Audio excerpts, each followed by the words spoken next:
hindi pa masyado na-appreciate ng Filipino people yung importance nitong hearing na ito. Marami nagsasabi na grandstanding lang yan ng mga senador.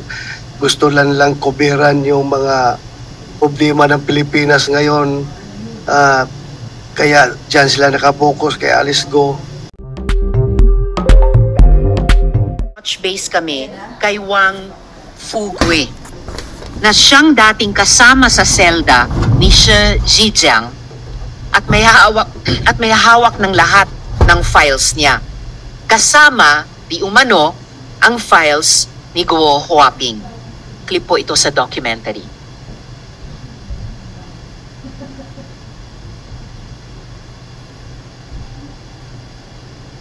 Wang Fugui met Shi in prison and says he witnessed an attempted attack on him. 60-70个泰国人对我们10多个中国人进行那个无差别的袭击。为什么知道是针对佘志江先生呢？是因为这些泰国人相互说话当中就是有在找佘志江，那个时间是他律师会见的时间，然后所以说躲避了这一次袭击。 Wang spent 5 years in jail battling charges related to credit card fraud before being found not guilty. He says he became good friends with Shi when they were placed in the same cell. He's now the custodian of many of the tycoon's alleged secrets. 他有在亚太上留下很多那个待解密的那些档案，目前受到他的那个授权所解密的那些内容只是部分的内容而已，但是这些内容涉及到了那些国安人员的名单。He allows us to take a look. One file in particular catches our attention. It's a dossier about Guo Huaping or Alice Guo.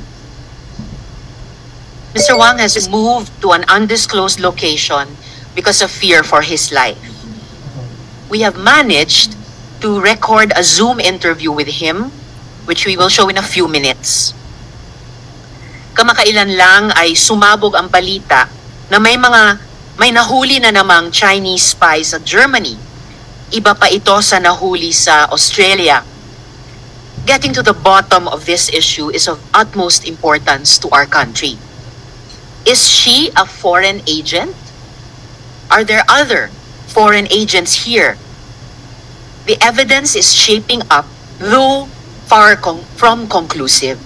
But ignoring these questions that strike at the heart of our national security would be the height of folly.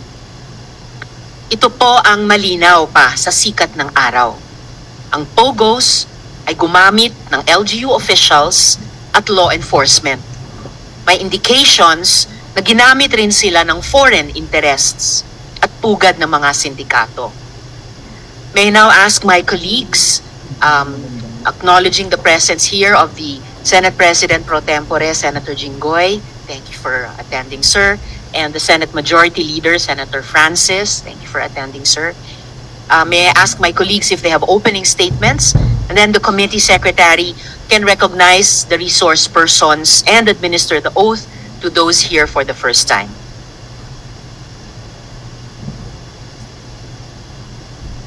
All right, Senate Majority Leader, Senator Francis, you have the floor. Madam Chair, just a point of order. During the last hearing, which was held last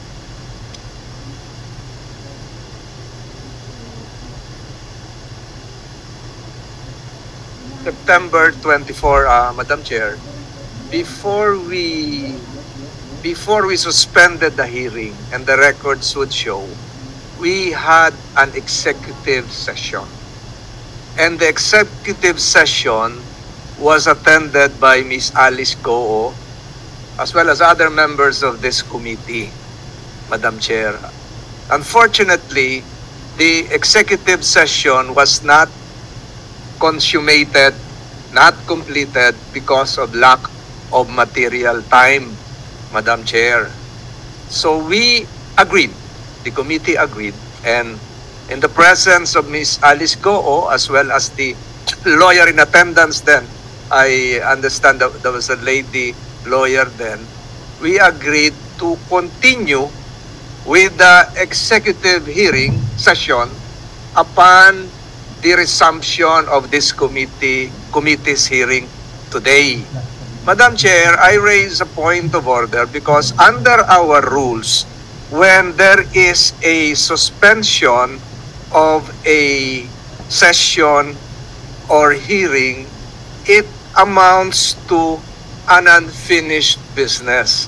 And under our rule, section 123 of our rules, under our rules, Mr. President, if a matter is not completed during an executive session of a committee, it is typically treated as an unfinished business and will resume in the next hearing as a matter of priority and precedence, Madam Chair. So, ang ibig ko pong sabihin, bago tayo magsimula ngayon, ang tanong ko lang, dapat po ituloy yung naudlot na executive session.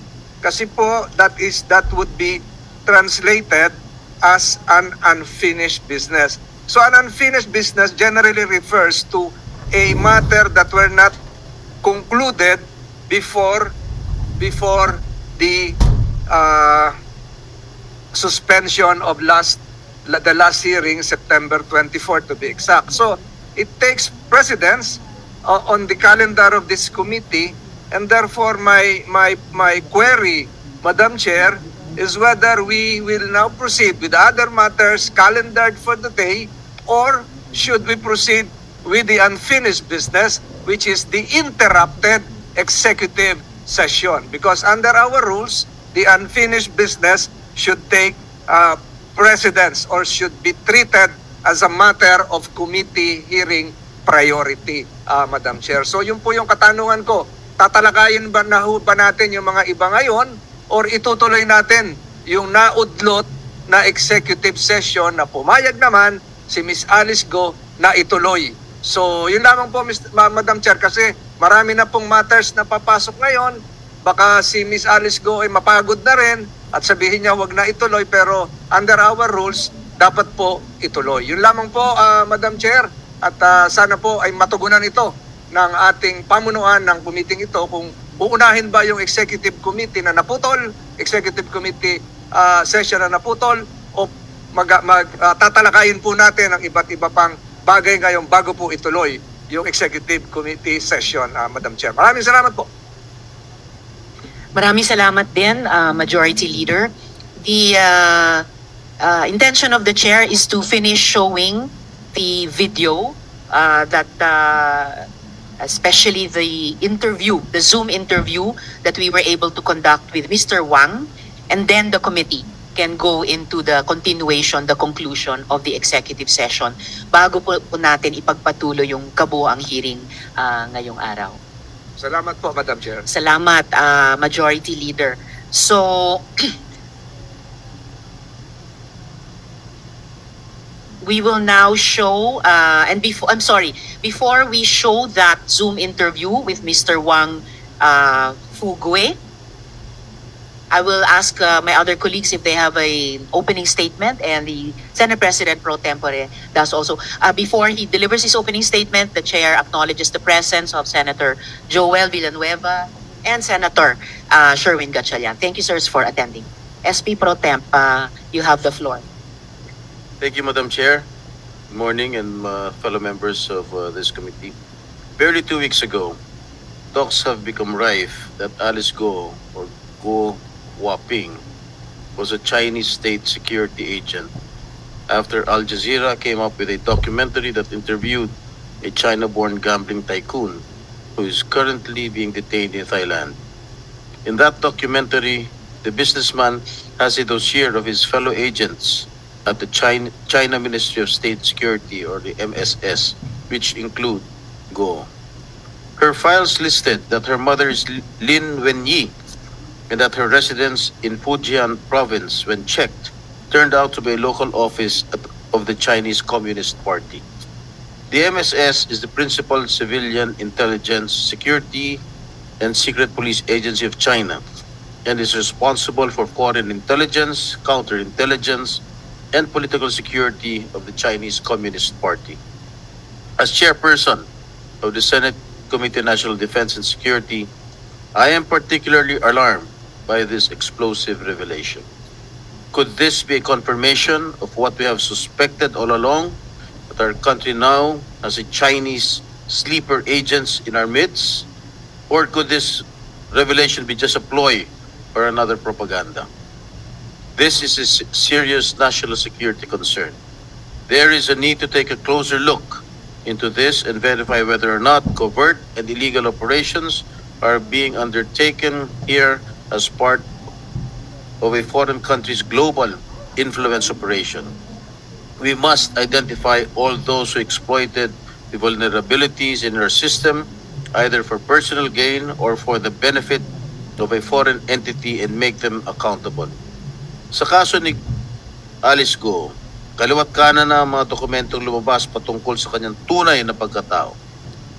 Pero ang taong ito na dinidiin na siya ay Pilipino ay walang may pakitang ebidensya para patotohanan nito. Puro hindi ko na maalala. I invoke my right against self-incrimination at denial pa rin ang narinig natin. But one thing is certain, defending against malicious foreign interference should be a top priority. Whether Go Huaping leads a double life is up to the defense intelligence agencies to pursue, and the Senate must be updated on any development. And I think it is also high time to pursue amendments to the 83-year-old Commonwealth Act number 616 or the espionage law. This representation has already filed Senate Bill number 2368, and discussions to expand the coverage to include cyber espionage and provide stiffer penalties are in order. As the Senate hearings come to a close, let us remind everyone that our investigations are not all for naught. This investigation has exposed the weakness in our system, and the hardest part of it is that foreign nationals, especially Chinese nationals, are caught abusing our system. Amid the refusal of witnesses to truthfully answer our queries, this committee has been successful in connecting the dots to paint a larger picture of the extent of illegal activities involving POGOs, possibly in cahoots with public officials. And this committee deserves all the praise for being instrumental in the cases filed against several individuals. Congratulations, Madam Chair. At sa usaping ito, muling napatunayan na walang lihim na hindi nabubunyag. Kahit gaano ka pa kagaling magsinungaling at magpanggap, lalabas at lalabas din ang katotohanan. Maraming salamat po, Madam Chair. Maraming salamat din po, SP Pro Tempore. Any other opening statements before I show the Wang Fu Gui video and then we go into executive session? Madam Chair. Yes, Senator Joel, you have the floor. Thank you very much, Madam Chair. First of all, good morning to everyone, especially to our dear colleagues here in the Senate. Let me, on the onset, commend our chairperson for leading this committee, and this committee itself for unearthing a lot of very important information and initiatives to introduce in aid of legislation in helping our legislators, especially here in the Senate, to come up with better laws, more effective laws that will govern our beloved country. Madam Chair, mahaba-haba na rin po yung bilang at dami ng pagdinig dito sa Senado sa issue ng POGO. I again still remember that time when I first called for in the Committee on Labor, Madam Chair, yung biggest human trafficking scandal doon sa Clark Air Base that led to the arrest and pagkakakulong ng dalawang commissioner ng Bureau of Immigration. Marami na hong nalantad dito sa committee na ito, dito sa Senado. Masasabi, Madam Chair, na nalantad yung pong pambabalahura ng mga kriminal sa ating mga batas at maging sa ating bayan. Sunod-sunod na po yung mga kaso ng human trafficking, even killings, prostitution, torture, death bondage, forced labor, illegal detention, kidnapping, illegal drugs, etc. etc. Yung mga nadiskubre po dito sa mga pogo. At nagpapasalamat po tayo dahil ang ating Pangulo nung nakaraang SONA, tinuldukan po niya itong pogo. Legal man o illegal. Pero hindi pa rin po natatapos yung problemang dala ng pogo na mas malala pa nga po ngayon. At tila baga hanggang ngayon kumikilo sila para impluwensyahan ang ating pamahalaan, ang ating gobyerno, maging ang mga elective officials ng pamahalaan.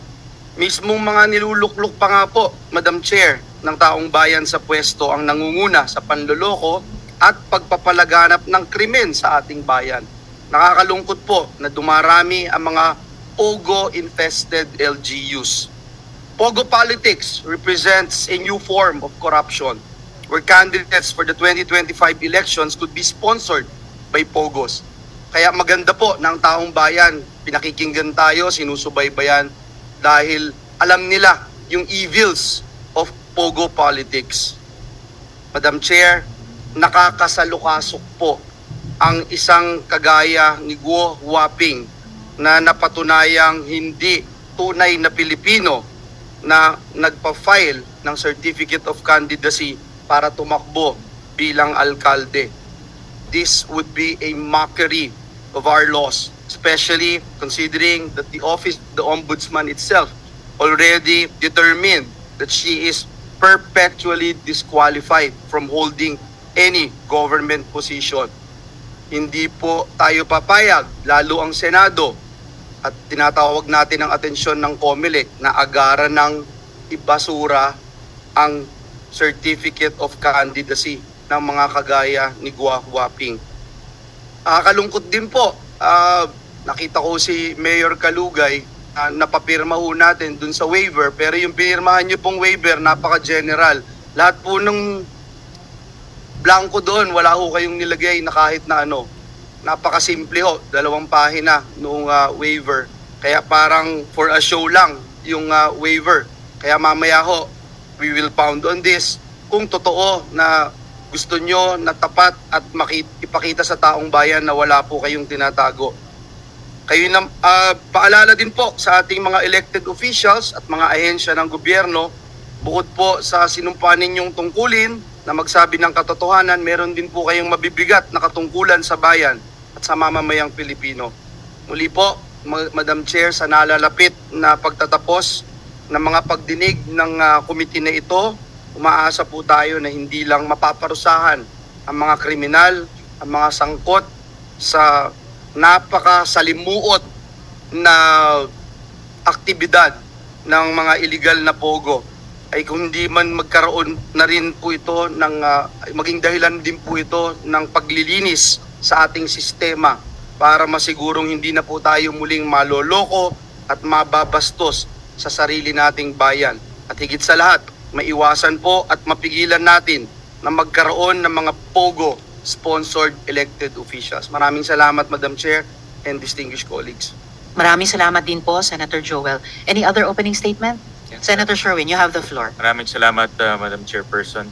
Well, Madam Chairperson, after many times of speculation, yung Al Jazeera documentary, yung kauna-unahang documentary na nakita ko, na merong detalye tungkol sa spying activities sa ating bansa. At nakita natin na ang pogo hindi lang ginagamit sa criminal activities, no, for human trafficking, for money laundering, torture. Ito na rin ang naging gateway sa mga ibang bansa para gumawa ng spying activities, surveillance activities sa ating sariling lugar.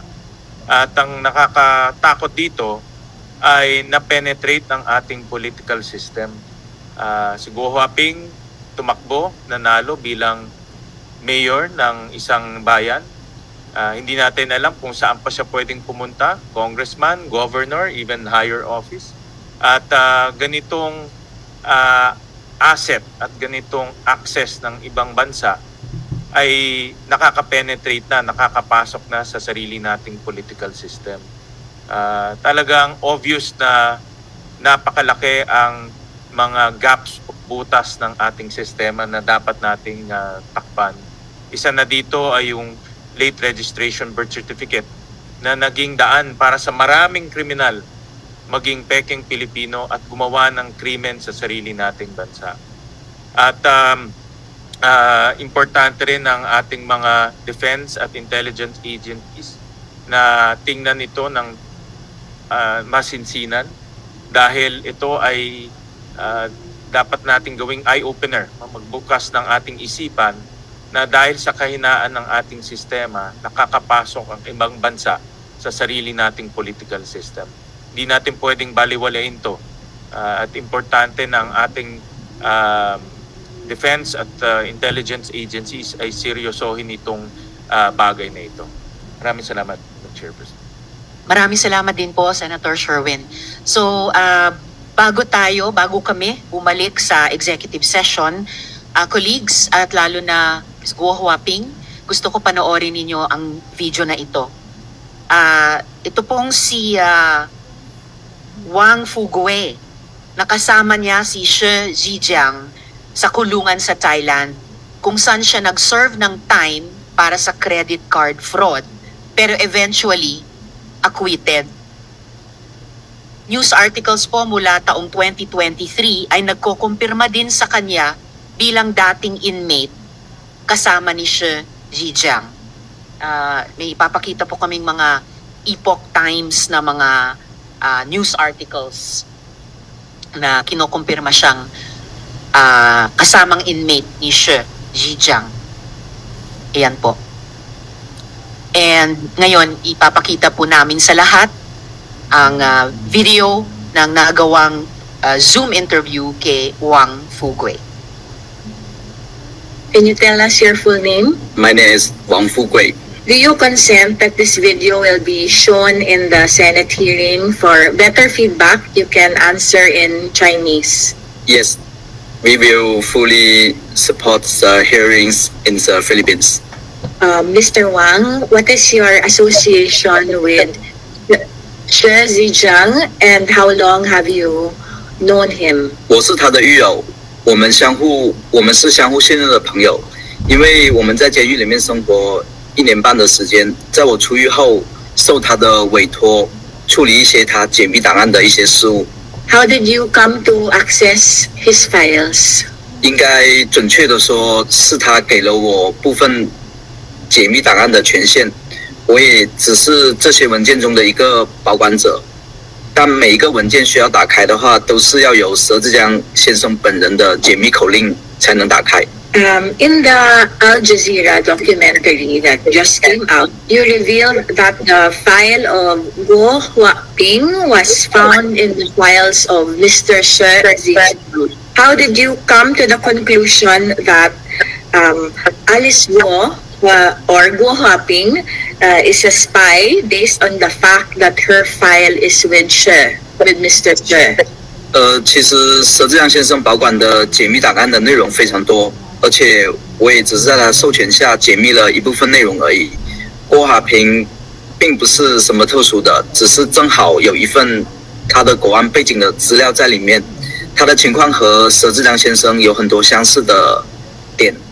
我也只能说到这里了，因为我不是佘志江先生本人，按照我和佘志江先生的约定，我只能透露这么多了，抱歉。When and how, if you know only that Guo Huaping was recruited to become a spy, would you know the circumstances of her recruitment and why she was specifically recruited? 这个情况，佘志江先生在监狱中就跟我说了一些。首先，所有的国安招募的外勤特务都会有非常详细的背景资料调查，也有专门的黑客小组和同乡会、商会负责海外的资料收集，包括背景资料里面会掌握一些人的秘密和弱点，这也是国安在海外控制外勤的主要方法。比如郭华平的假菲律宾身份，就是这样的秘密和弱点，他只能听从国安的话。佘志江先生的经历也是有相似的特点。As a spy, what was Guo Huaping's assignment Do you know what information she passed to the Chinese government and what kind of a spy was she? 这些问题的话，需要直接询问佘志阳先生本人，因为他是最主要的知情人。中共国安在招募海外特遣人员的时候，虽然包含专门收集情报的间谍人员，但是也有很多为了中国政府谋取政治和经济利益的，比如有些国家的官员和商人。Who else in her family and associates are involved in the spying operations? And if you know the answer, in what ways are they involved? 这个内容的话，我目前没有权限回答你们了，因为太复杂，涉及的面非常广泛。我只能告诉你们，中国政府的胃口非常大，手也伸得非常远。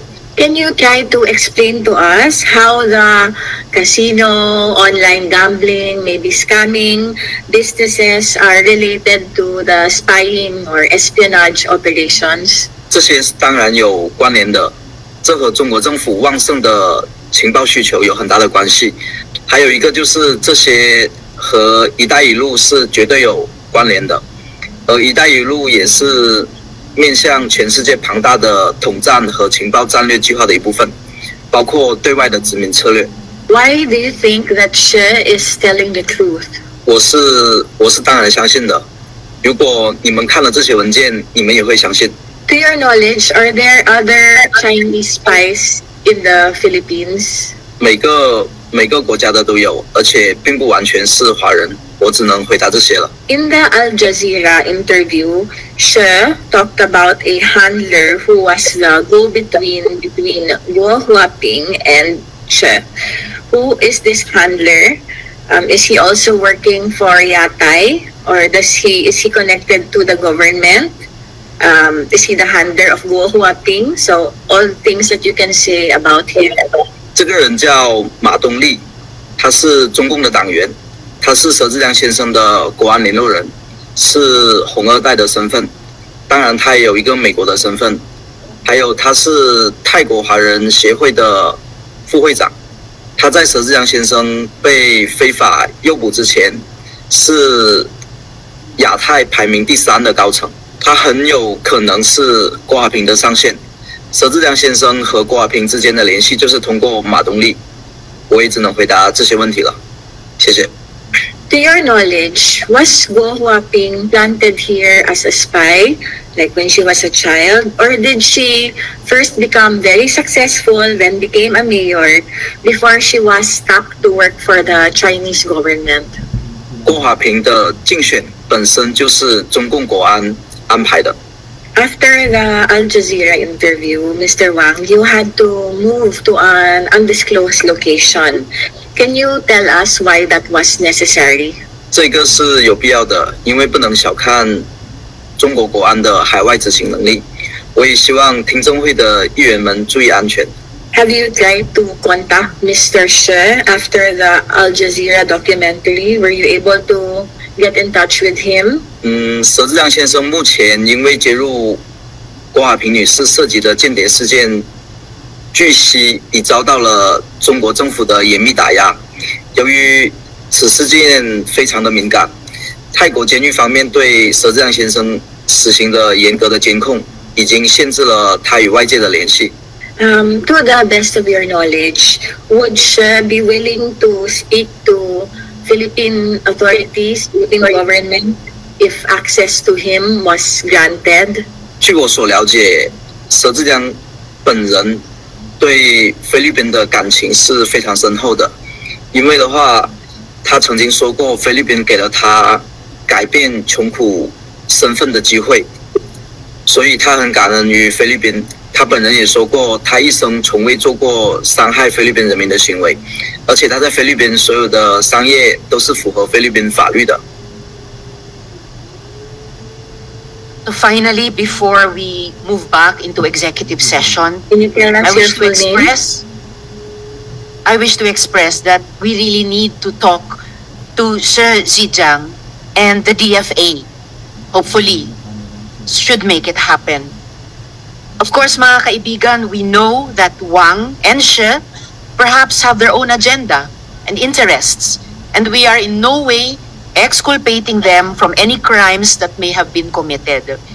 The committee also makes of record that it does not necessarily endorse the comments on the illegality of the arrest of Mr. She or its motivations, geopolitical or otherwise.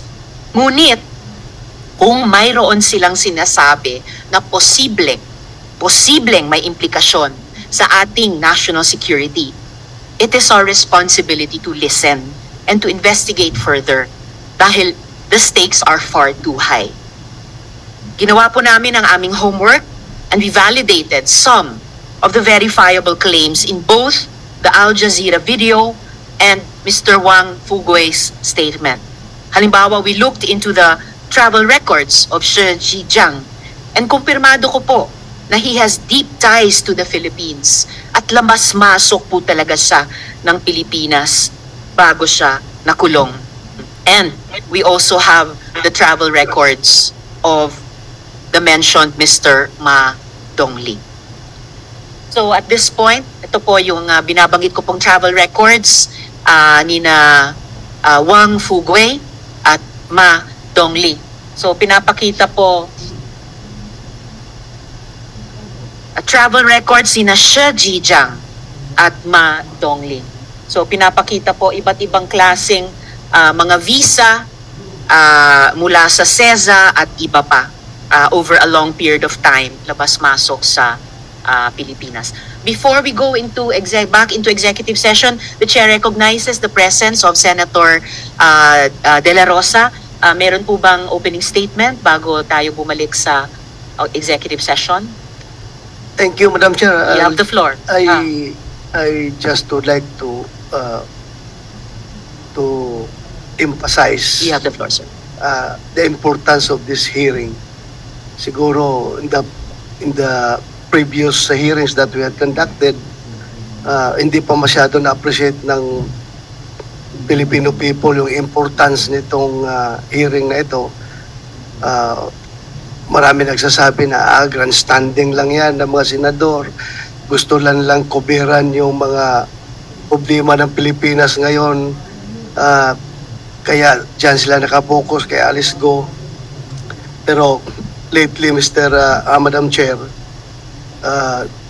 with that yung Al Jazeera report ay na-recognize natin na talagang hindi ito basta-basta na hearing na ibaliwalain lang natin. Kaya nga kahit tayo ay naka-break ngayon ay still minabuti natin na pumunta dito because this has national security implications itong ginagawa nating hearing. Kaya Madam Chair, before we go to executive session, I hope that Alice Go will bear it out sa ating because kung sabihin niya lahat sa atin somehow it will help him, it will help her a lot kung sabihin niya lahat sa atin at huwag na tayo lukuhin dahil mas matanda tayo sa kanya, batang-bata pa siya. Kahit nasabihin mong seasoned na season or well-trained siya or yung pagka-train niya sa spy ay talagang magandang foundation, still you cannot break our experience as matandang Pilipino kumpara sa iyo, Miss Alice Go. Kaya I hope that you will declare everything during our executive session. That's all, Madam Chair. Thank you.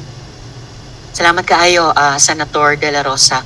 So at this point, the committee will move into executive session with Ms. Guo Huaping, and I request all the other resource persons to stay on hand para sa resumption ng hearing natin mamaya. Hearing is suspended.